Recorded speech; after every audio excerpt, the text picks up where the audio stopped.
Our top focus on WION right now. South Korean investigators have called off their attempt to arrest impeached President Yoon at his residence over a failed martial law bid, citing safety concerns after standoff with his security team early this morning.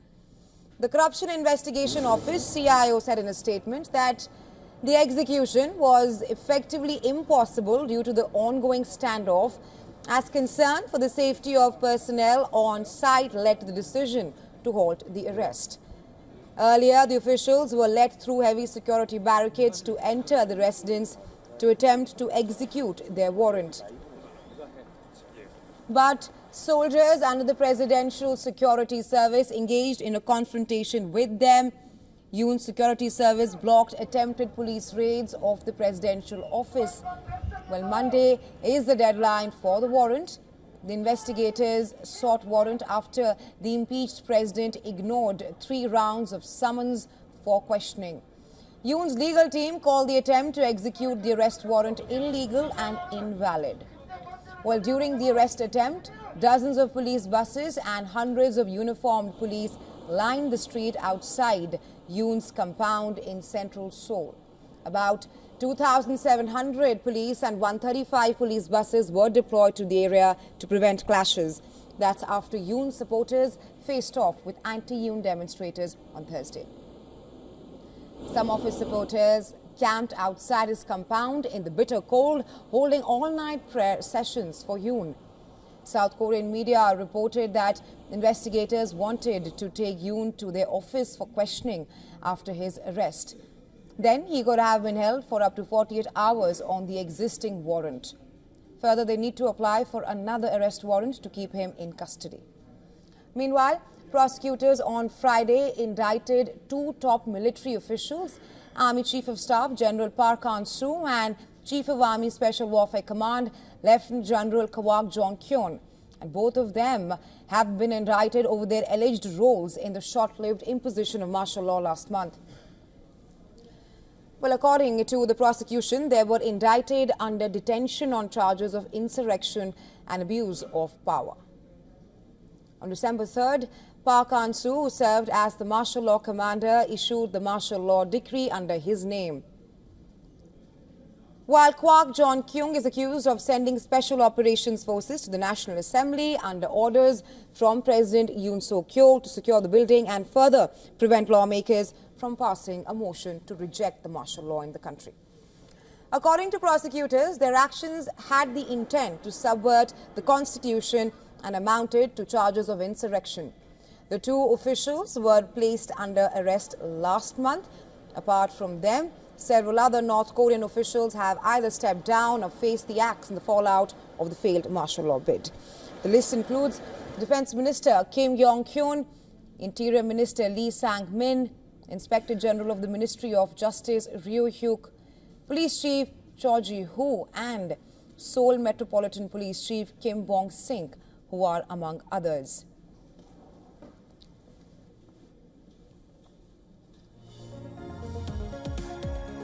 And well, for more on this, we're now being joined by Colin Strong, Foreign Affairs and Security Strategist, University of Malaysia. Welcome to WION, sir.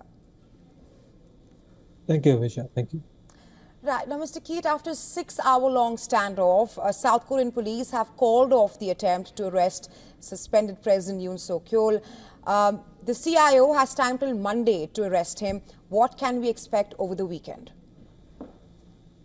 Well, we have seen the tit for tat move by both camps and how, these arguments on each other's authority and legality in terms of arresting Yoon.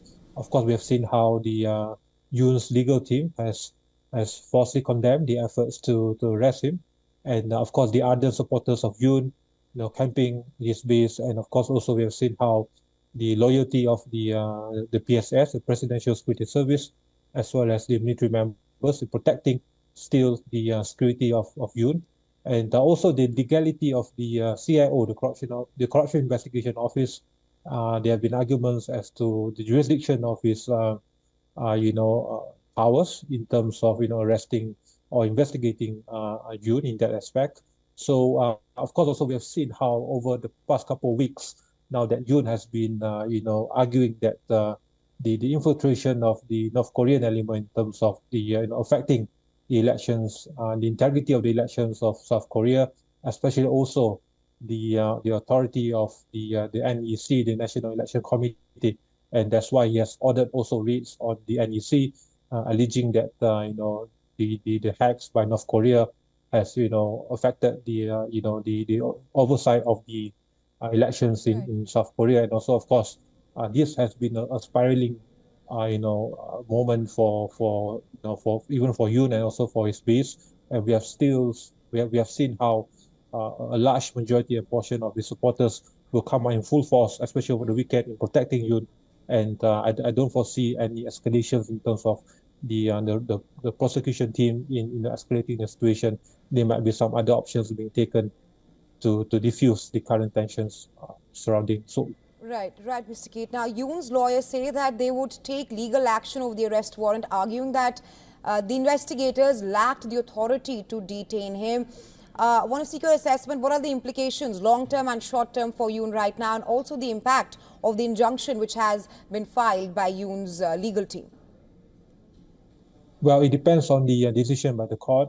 We have seen how also past precedents on Park Geun-hye. Also, we have seen also the formation of the CIO is relatively new for the past 3 or 4 years, and of course there have been sentiments on the exact authority of the CIO, and also the sentiments surrounding Yoon himself, who has built this legacy of being as the conservative voice, the champion of South Korean people, and those have been seen as a threat by certain parties, and of course we have seen how the impact on either side is almost the same as the impact of the coming inauguration of Trump, and how certain segments of Yoon supporters have also tried to relate this case to the case of Trump in with these slogans of "Stop the Steal" and all that, and the future of South Korean democracy, and of course also the integrity of the elections have also been on the line as to the argument of Yoon supporters.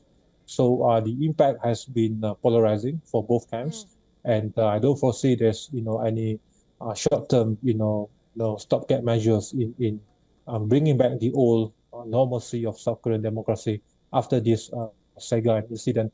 But of course, the division will run deeper after this. So whichever sides arguments and whatever the outcome, but still the resilience of the South Korean people will be strong, and on the overall geopolitical front, South Korea will still be stronger in facing these threats from either North Korea or China. And with the visit by Blinken soon, it sends a message that is of great importance for South Korea, even to the current Biden administration. Right, Mr. Keat. Thank you so much for joining us on the show with your insights on this. Thank you very much.